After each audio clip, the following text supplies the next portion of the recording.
welcome back to my channel sahabat WW. Oke, di edisi kali ini kita melakukan pengomposan lagi ya. Ini termasuk 4 sehat 5 sempurna ini pengomposannya, serba lengkap. Oke, apa saja bahannya, apa saja nutrisinya, mari kita simak. Pemanfaatan limbah industri untuk sebagai pemberian nutrisi pepaya di 154 pohon. Inilah kita lihat amunisinya. Oke lur, ikuti jejak sahabat WW. Oke lur, ini bisa dilihat ya pengomposannya dan bahannya serta pengaplikasiannya gimana ya. Nih pertama ada limbah kelapa sawit, lalu yang kedua ada solid ya. Ini salah satu jenis bahan dari limbah kelapa sawit ini ya, itu jangkosnya. Lalu ini limbahnya yang dari kolam, bisa dibilang solid ya. Ini kaliumnya semua sangat tinggi. Lalu ini ada abu hitam. Kalau abu hitam ini sifatnya karbon ya, cuman sebagai pembuat pori-pori tanah saja. Ini fungsinya. Lalu ini ada abu ini ya, abu putih. Nih. Ini abu putih ini hasil dari pembakaran jangkos itu ya. Ini pengaplikasiannya berbahaya ini. Ini dosisnya 1 genggam per pohon dosisnya. Karena ini tanah sekeras apapun bisa hancur pakai ini ya, pakai abu putih ini ya. Kita di pemupukan kembali di tanaman 154 pohon. Ini amunisinya ya. Lalu untuk bulan berikutnya tinggal kohe sapi ataupun kohe ayam di putaran bulan berikutnya. Ini jadi sahabat gue sering bilang ya, perkuat kompos yang mengandung kalium tinggi. Jadi manfaatkan terus limbah yang ada di lingkungan kita ataupun di sekeliling kita ya. Nih, kalaupun tidak ada juga jerami padi, nanti kita ke lahan di sektor timur itu sebagian ada jerami padi. Pemanfaatan jerami padi dan gedebok pisang ya. Jadi manfaatkan terus limbah di sekeliling kita yang ada, pemanfaatannya ya. Oke lur, sebelum kita lanjut ke aplikasi itu ya, perkuat kompos dulu. Dan unsur yang mengandung kalium yang sangat tinggi itu sangat dibutuhkan di pepaya di fase generatif dan selanjutnya ya, di usia lanjutan, untuk mempertahankan kualitas buah supaya nyantel ya, supaya dia tidak rontok. Itulah dari keempat unsur ini sangat berpotensi agar bunga tidak rontok. Ini unsur organiknya. Kalau unsur kimianya itu saya gunakan cuma 2 ya. Kalau tidak ada winner saya gunakan blower, karena itu unsur kalium, magnesium, boronnya luar biasa juga. Oke lur, sip, lanjut ke pengaplikasian. Oke lur, kita lanjut ke pengaplikasian. Sip.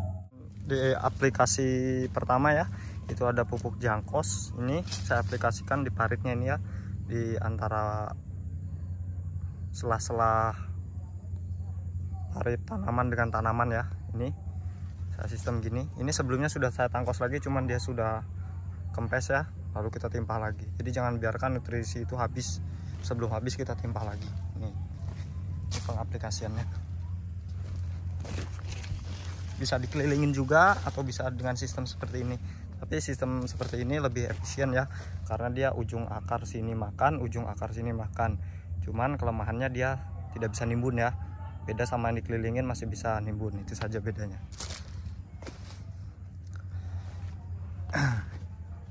Ini pemanfaatan limbah tangkos yang pertama. Ini nutrisinya ya, nutrisi di 154 pohon. Lalu bergeser ke parit sebelahnya ini alur ya. Nah, ini saya menggunakan limbah ininya ya, industri ya. Sebetulnya limbahnya itu ada tangkos, ada solid, lalu ada abu putih ya, lalu ada abu hitam. Kalau abu putih hasil bakarannya ini, kalau abu hitam itu hasil bukan dari bakarannya ya, dari boilernya. Kalau yang ini hasil dari limbah-limbah yang dari industrinya lari ke limbah kolam ya. Ini Nah, ini cara penggunaannya, jadi berseberangan ya, parit yang sebelah sini untuk tangkos, sebelah sini untuk solid. Dan caranya kita mengetahui ini setelah jadi, artinya bebas dari jamur ya, berakibat fatal nanti terhadap tanaman. Itu ini walaupun tanpa N4, ini kita lihat apakah dia sudah tumbuh maggot apa belum. Nah, ini sudah ditumbuhi maggot ya, ini bisa dilihat. Nah, ini artinya sudah bisa digunakan dan tidak berdampak negatif untuk tanaman. Oke, seperti ini lur. Ini seperti ini penggunaannya. Tangkos, solid, lalu di baris ke sini. Ini ya, tuh tangkos lagi, lalu ada solid lagi. Nah, ya, lalu tangkos lagi ditarik sebelah sini, lalu solid lagi ya, lalu tangkos lagi nih, lalu ada abu hitam nih. Abu hitam ini gunanya untuk membuat rongga pada tanah untuk mempercepat akar mencari suatu nutrisi, suatu makanan ya. Karena apabila akar dia banyak dan ruang terobosannya banyak, itu akan berpengaruh besar pada batang, pada daun, dan pada buah. Terutama lagi dia mencari akar lebih efektif mencari nutrisi ya. Itu akan berpengaruh besar pada sebuah tanaman untuk produksinya. Oke. Lalu ini di sebagian sini saya tambahkan lagi nutrisinya, yaitu ini ya. Ini perpaduan antara kohe ayam dan kohe sapi. Ini alur. Nih, kohe ayam dan kohe sapi. Ini ya. Ini sebagian belum, ini sebagai demplot saja ya. Karena semuanya nanti kira-kira kurang 4 armada lagi nih untuk pemumpukannya. Alur. Itu ya. Oke, lur, bisa dilihat lur. Nih. Tuh. Seperti ini ya. Lalu yang ke proses berikutnya lagi, saya pemberian nutrisi. Ini ya, bisa dilihat abu. Ini abu putihnya nih. Ini penggunaannya sangat harus hati-hati lur. Ini saya gunakan di sini ya, di tengah-tengah tangkos, tiap tengah-tengah tangkos. Nah, jadi seperti ini lur. Ini sangat pedih dan sangat luar biasa. Ini kulit aja bisa meleleh. Nah, ini pergunaannya kayak gini lur. Ini satu genggam ini, nah kayak gini kan sampai habis ujung. Nah, udah nanti lanjut lagi satu genggam. Ini tanah sekeras apapun bisa hancur sama ini. Tuh, bisa ambles juga, makanya penggunaannya harus hati-hati. Nah, kelebihannya abu ini, satu, pencegahan fusarium, yang kedua antraknosa. Jadi luar biasa ya. Jadi kalau tidak ada marpu, fungisida marpu yang mengandung Trichoderma conii dan Harzianum ya, jadi saya ini alternatifnya. Kalau tidak ada marpu, abu putih, abu bakaran juga bisa ya. Lebih banyak pun lebih bagus kalau abu bakaran. Kalau ini kan abu bakarannya abu bakaran tangkos, mengandung kalium yang sangat tinggi. Jadi jangan terlalu berlebihan. Kalau organik kompos boleh berlebihan pun tidak jadi masalah. Nah, kayak seperti ini ya. Ini pemupukan sistem seperti ini, pemberian nutrisi seperti ini nih, 6 bulan tidak dipupuk kompos tidak jadi masalah. Ini sangat luar biasa ini. Ini untuk 6 bulan libur kompos tidak jadi masalah. Karena ini dosis langsung ini ya, lebih tidak, yaitu kalaupun dosis ringan itu harus seminggu sekali. Lebih efektif juga. Oke lur, nih seperti ini ya. Jadi manfaatkan limbah kompos yang ada di lingkungan kita sebagai pemberian nutrisi, makanan pokok untuk tanaman ya lur. Ini estimasi 154 pohon saja bisa menghasilkan segini ya. Sudah sering saya update di tiap panenan hari Rabu, itu saya update. Jadi ini spekulasi saya, ini 2 untuk tanaman, 2 untuk saya. Ini masih jumpa, masih ketemu. Itu pun di harga 2.500 ya. Sempat harga lebih dari itu. Apa enggak saya bisa menciptakan lagi lebih dari ini ya untuk tanaman. Jadi kita petani, kita yang pegang kendali, kita yang punya tanaman jangan sampai dikuasai pengepul. Saatnya petani yang megang kendali. Jadi di harga 2.500 itu harga standar ya untuk pemupukan biaya saprodi untuk saat ini tahun 2022 ya. Itu 2.500 harga standar kita masih dapat, apalagi di harga lebih dari segitu. Jadi kalkulasinya sudah saya hitung estimasinya. Jadi pembagiannya ini saya dua untuk tanaman, 2 petikan untuk tanaman, untuk pemupukan perawatan semua ya, 2 untuk saya. Jadi spekulasinya seperti itu. Oke lur, lanjut di amunisi terakhir ya lur. Nutrisi apa saja yang diberikan sahabat web di pemberian nutrisi di 154 pohon. Oke.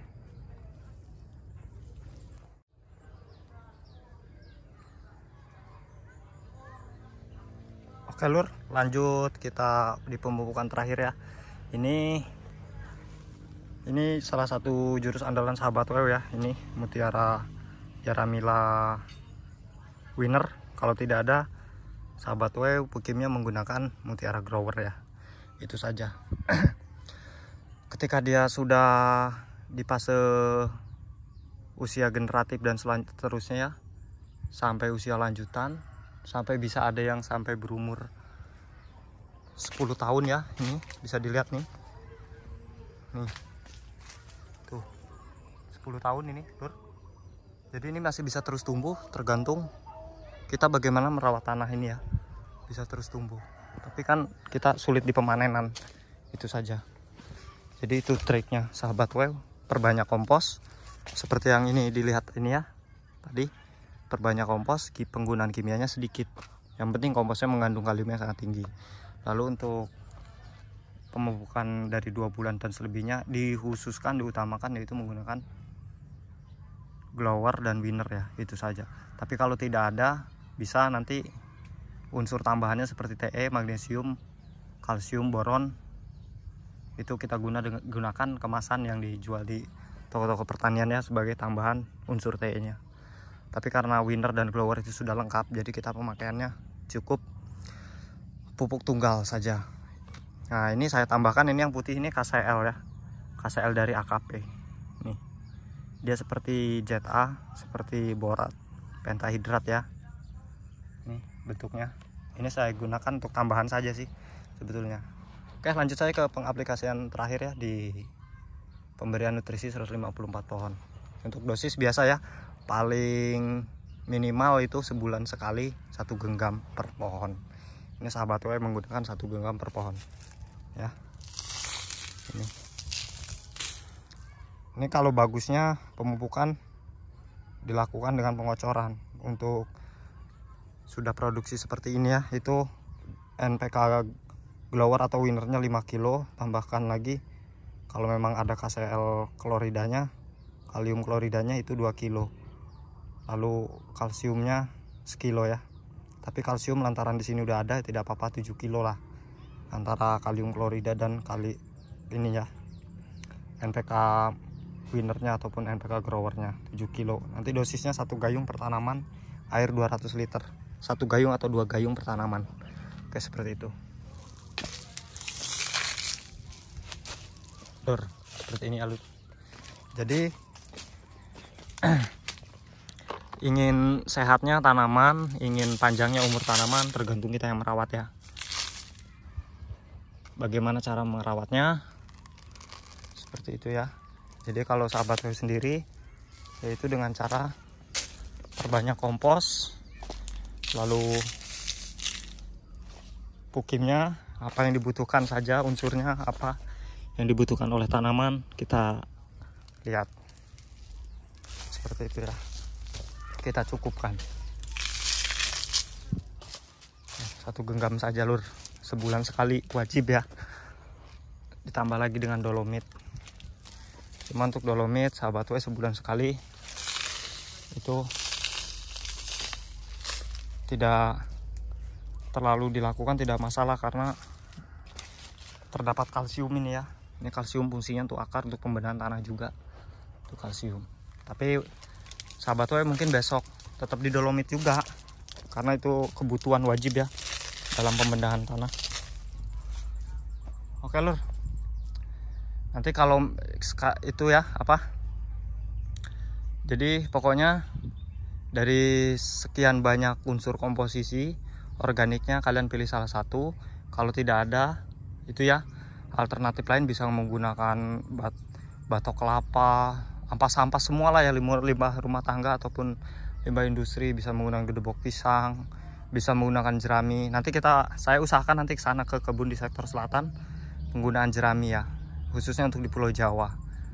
Oke, jadi setelah seperti ini ya, kalaupun memang dia dikhawatirkan nanti ketika kalian menaruh kompos di musim hujan, itu kalian sorenya langsung spray dengan M4 ataupun M21 ya, untuk pencegahan jamur. Oke, seperti itu lur. Sip. Ini adalah salah satu contoh ya pemanfaatan jerami sebagai penjaga kelembaban dan penghasil kalium. Ini ya lur, bisa dilihat tuh. Ini saya manfaatkan di samping saya budidaya padi gogo ya, tuh bekas hasil pemanenan saya timpahkan ke sini.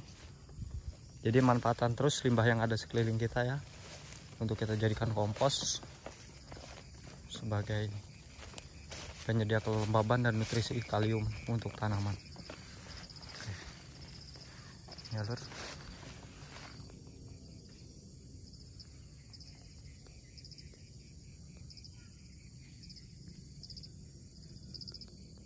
Oke lur. Oke lur, semoga bermanfaat. Hijaukan terus Bumi Pertiwi. Salam dari Bumi Melayu untuk negeri. Seburuk apapun karyamu, itu jauh lebih berharga daripada tidak sama sekali ya. Ciptakan terus kualitas tanah yang sehat untuk mendapatkan kualitas tanaman yang sehat. Cintai sepenuh hati, rawat dengan keikhlasan hati. Sahabat WE.